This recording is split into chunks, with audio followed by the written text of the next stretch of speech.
Hi, I'm Ray. Welcome to another podcast episode. This week I want to talk about the English language. I've made some notes here, so excuse the rattling of paper. I have to write things down because I forget them. But don't get me wrong, I don't want you to think, oh no, that's boring and switch off. The English language, the way people speak, the way people write, the way people pronounce things, some of it could be quite funny. Some of it can be quite sad. For example, a lot of the newsreaders now are saying that they want to drill down to the truth. Drill down. I heard one the other day, he said, we're trying to drill through into the detail of this. Drill through into the detail. Drill through what? The wall? I mean, I know what he means, but all this drilling down and drilling through into the detail, that's a fairly new one. And they keep on coming out with new ones. Quite a few things I'm going to mention. You might say, oh, well, I've heard that years ago, decades ago even, which is true, but they're still of interest, I think. I say sad because it's not only sad that people can't use the English language properly, it's sad that they don't seem to want to learn. Can you hear those birds? That seems to be my trademark now, does it? Birds. It's very early in the morning. Lovely weather here. Anyway, I digress. There's another word. I digress. Ronnie Corbett used to say that, or Ronnie Barker? I get them mixed up. Ronnie Corbett. He'd sit in his armchair and go off on another subject. Staying with newsreaders for a minute, there's something else I've noticed. They'll have a guest on the show and they'll say, thank you for being with us this afternoon. Have you noticed that? They seem to break up words. I don't quite know why they do that. Well, it's very nice to have you on the show this morning. I don't know what all this dragged out business is. Once I've said all this, you'll listen to this. Next time you turn the TV or radio on, you'll be aware of it. People aren't always aware of how they're speaking or what they're saying. Well, I don't mean what they're saying. Obviously, they know what they're saying. Well, some people don't. But you know what I mean. My wife pointed out to me some years ago, my little, is it idiosyncrasy or whatever it's called? She will say, for example, shall we go down to the beach later? And I will say, we'll go to the beach. Yeah. I always had that yeah on the end. Would you like to go and visit so-and-so this evening? Oh yeah, we're going to visit so-and-so there. Yeah. Adding the yeah on the end. And apparently I do it all the time. And it was only when she pointed it out that I realised that I was doing it. Still staying with newsreaders, the news presenter, they're not news readers anymore, are they? I don't know what they are. They're anchors, aren't they? Or news presenters, I don't know what they are. They will say, for example, to a guest or someone they're interviewing, how do you think the meeting went the other day? And the interviewee will say, so, we all got there about 8 o'clock. Now, did you hear that? So. Now that's interesting, and they do it all the time. How was your trip to the House of Commons the other day? So the day went perfectly well, blah, blah, blah. It's always so. Shares in the company have plummeted over the last quarter. What are your feelings about that? So we've been trying to build up another side of the business, blah, blah, blah. It's only when these things are pointed out that you realise that they're being said, you pick up on it. There's a lot of expressions I don't like. Reaching out. You're reaching out to people, reaching out to this and that. What is all this reaching out going on? And a word that people use that doesn't exist. Irregardless. There's no such word as irregardless. I don't know why people say it. Well, there's just no such word. What does it mean? And again, sticking with newsreaders, you'll think all I do is watch the news. Actually, I do watch a lot of the news simply to pick up on what it is they're saying and their mistakes. A new one, I think this has been out for about a year. Should we? Well, now have a look at the weather forecast. Should we? Should we? I suppose, I've checked this. Grammatically, it is correct to say should we. We'll take a look at the weather next, should we? What is this should we business? I don't know. Going forward. That's another one. Going forward. I suppose it's a good way of saying what it is you're getting at, like in the future. Why not say so in the future? Oh, I said so then, didn't I? But why going forward? There's drilling down, going forward, ramping up is another one. Ramping up.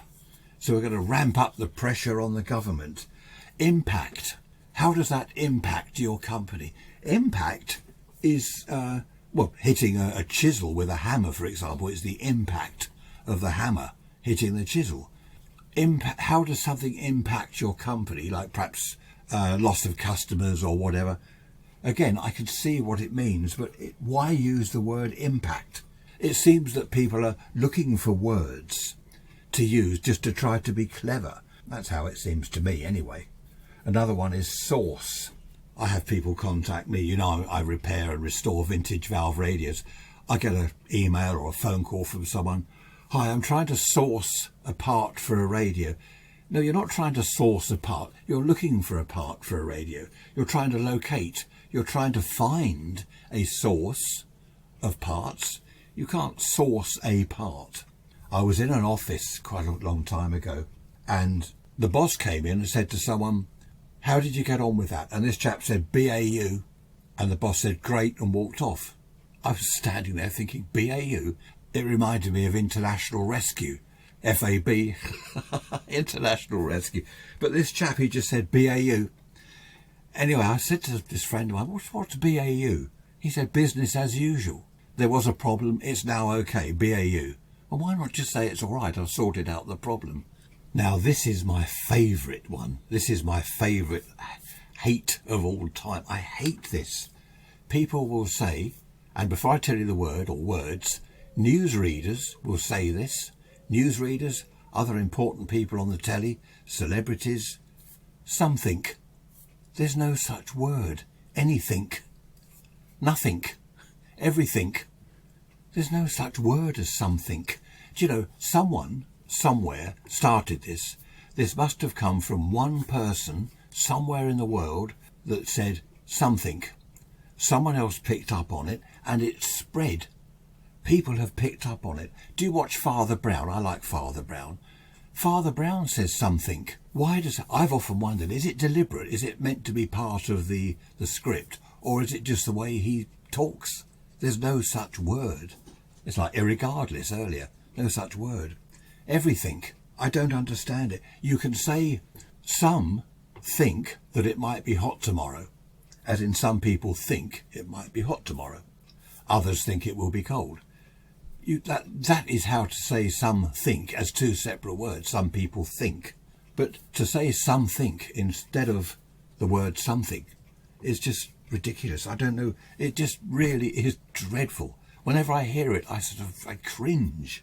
I don't know whether you remember the TV advert. Was it about a bank, I think? They wanted you to go into one of the branches of their bank. And they would say, for example, this offer is on now, in branch. You can't say in branch. And supermarkets will say, we now have an offer on whatever, in store now. It's in one of the stores or in their stores, not in store or in branch. If someone says, oh, where's the milk? In fridge. In fridge. It's in the fridge. I don't know. Perhaps I'm being silly. Oh, another one, touch base. Had an email the other day. Just touching base with you. You're not touching base with me. You're emailing me. How about this? This one is good. I like this. They do it on the TV. News readers, again, newscasters, I don't know what they are, these news people. I don't like them anymore, news people. Here's an example. Because of the weather, everywhere was closed. You couldn't go to the shops, you couldn't go to the beach, you couldn't go to the woods, you couldn't go downtown. What's all this? What are they? What are they, sort of in church or something? We are gathered here today. I don't know what that's all about. All this, everyone does that, don't they? So what have you got there? Right, I've got the apples, I've got the bananas, I've got the grapes. What is all this up in the air business? That makes me laugh as well. As I said earlier, once you've listened to me ranting and raving about all this, it'll stick in your mind and you'll start hearing all this. Well, you'll hear it anyway, but you know what I mean? You'll start picking up on all this and you'll think, oh, there, he's right. I could go on all day. Oh, please don't, you're thinking. Here we are, bored of. I'm not sure on this. I think it's bored with something. I don't think you can be bored of something. But that's just, I don't know, that's another one. Bear with. Do you remember that? Was it Miranda Hart, the comedian, in her programme? Bear with. I quite like that. someone's doing something. It was her mother, wasn't it? She'd perhaps be on the phone and she'd say, bear with. That sort of thing I find quite funny. And she'd say orcs for awkward. No, I can't this evening. That's a little bit orcs. As in awkward. There's something else going on, I suppose. Delish for delicious. That's another one. Some of these, as I say, can be quite funny. Totes. I totes agree. Totally agree. Totes agree. Now this, I'm not getting into text speak, as they call it, because that's a totally different thing. The letter M and the figure 8 for mate, to shorten it. To be honest, I find it far easier and quicker to write M-A-T-E rather than M8 for mate. I heard someone the other day said, I totally had the best mechanic. She had a problem with her car, and she'd been to a couple of garages, they couldn't fix it, and she went to this chap and he was really good. He fixed the car, and she said to me, I totally had the best mechanic. Totally had the best. I mean, there we are. That's another strange use of the language, isn't it? This one bugs me. People say pale insignificance. Now, they say insignificance as one word. It's not. It's pales in significance. Right, that's 3 words. Pales in significance. Not pales insignificant, as some will say. That is, I suppose that's an easy mistake to make. I don't know. I'm just saying, that's another one, just saying, if you want to correct someone, if you want to tell them that they're wrong about something, and you don't want to appear rude or blunt, you'll say, well, that's not quite right. I'm just saying, which lightens it, doesn't it? It sort of lightens what it is. You're not coming across as rude or wagging the finger, you've got that wrong, I'm telling you you're wrong. It's just, I don't think that's quite right. Yeah, I'm just saying. So that one's not too bad. Would of. This one is dreadful. I would have gone to the shops, but it was raining. That's that's totes, isn't it? That is totes wrong. Absolutes wrong. I would have gone to the shops, but it was raining. Not of. And the amount of people that say of is another dreadful one. Me and Fred went to the beach. No, you didn't. Well, they probably did go to the beach. Fred and I went to the beach. Now, this is so simple to get right, but so many people get it wrong. Easy way to remember. Take out Fred. So instead of, if you're going to say me and Fred went to the beach, which is wrong, take out Fred. Me went to the beach. Would you say that? Me went to the beach yesterday. I went to the beach yesterday. So it would be I and Fred went to the beach yesterday. But that's still wrong. You put Fred first. Fred and I went to the beach. There was an advert. A lot of people like you and I. And they took it out. I forget what the advert was, but this chap said, a lot of people like you and I, whatever it was, could do with this. And they took that out because they had so many people complain, or not complain, but point out that it was wrong. It's a lot of people like you and me. You wouldn't say a lot of people like I, a lot of people like me. Me and Fred went to the beach. No, you didn't. Fred and I went to the beach. In written English, apostrophes. Oh dear, everyone gets apostrophes wrong. If they've got a box of apples and they're writing down, I have a box of apples, they will put apples apostrophe S. Totally wrong. Totes, absolutes, totes wrong. Although the apples might be delish. Now that is totally wrong. You do not, if it's just a lot of something like apples, oranges, there's no apostrophe. I think most people remember from school the old thing about the boy's dog and the boy's dog. The boys apostrophe S, or the boys apostrophe after the S. People get it all back to front, inside out, mixed up, and totes wrong. If it's one boy, it's the boys apostrophe S, one boy. If it's all of them, the apostrophe is after the S. It's all the boys' dog. But there we are. As I say, I won't go on too much about that because I need to actually write it down to show you examples. Tautology. Have you heard of tautology? I have a book. I first got this book about 30 years ago, and something in there caught my eye and it stayed with me. The barn doors were huge in their hugeness. I love that. I thought that's really good. And this was used a lot throughout the book, that sort of thing. And it's called tautology.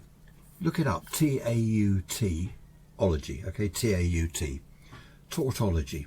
It's saying the same thing twice over, but with different words. I don't know, can I think of an example? The car was big in its massiveness, or something like that. It was massively huge. Yeah, that's a good one, isn't it? It was massively huge. That can work quite well, actually, in a book. This book that I've still got somewhere, it really does work well, although it's totally incorrect. Right, this one, a friend of mine used to say this all the time, and people still do, again, on the television, they'll still do.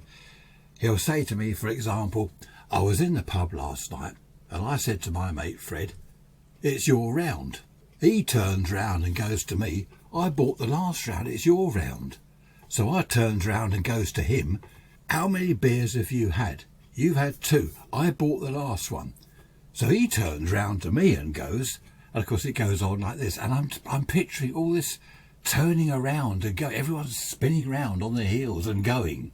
I don't know where they're going, but he did that all the time. Whatever he was talking about, he turns round and goes, I turns round and goes. There we are, just a funny little, what is it, anonymity? I can never say that word, can you? Anonymity.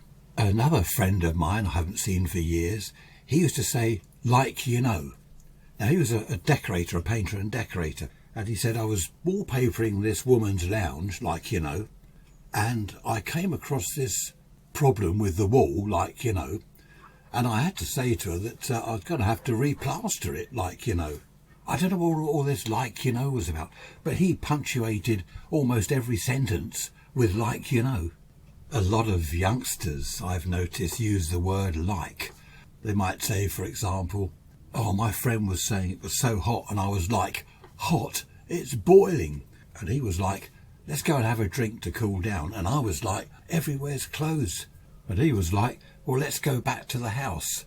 I won't go on anymore because you'll get bored. But he was like, I was like, I don't know what's going on there. But you get my drift. Oh, that's another one. I've just said that, haven't I? You get my drift. That's a very old one. I don't know where that came from. You get my drift. What's this snowflake thing? I'm never quite sure what a snowflake is. I looked it up. Term for someone that thinks they are unique and special, but really are not. Or very sensitive person, someone who is easily hurt or offended by the statements or actions of others. So I'm not quite sure what a snowflake is. I think it's someone is it like a little flower or something, a bit shy, and I don't know what that means. I'm no expert in grammar, pronunciation, syntax, the English language, spelling. I've just picked up on various things. What else have I got written here? Wicked. Something is either wicked because it's so bad, or it's wicked because it's so good. So you've got one word with totally different meanings. Opposites, in fact. Someone might say, that was really wicked, because someone had done something bad. That was a wicked thing to do. Or, that was really wicked, meaning it was absolutely brilliant. Just looking at my list here, I think I'll end it here because you might get bored with all this. What else have I got written down here? I think that, oh no, it is what it is. Now that's another one. That's caught on a lot, hasn't it, recently? It is what it is. If someone's saying, oh, well, this isn't a very good situation, is it? Well, it is what it is. I suppose it means accept it for what it is, because we're not going to change it. This is it. Anyway, I've rambled on enough. Is there anything else I can say? No, you're saying no, apart from goodbye. Okay, goodbye. Thanks for listening. As always, it's been great fun. I hope you enjoy these podcast episodes as much as I enjoy making them. I shall see you next Sunday. Have a nice week. Take care. Bye-bye for now.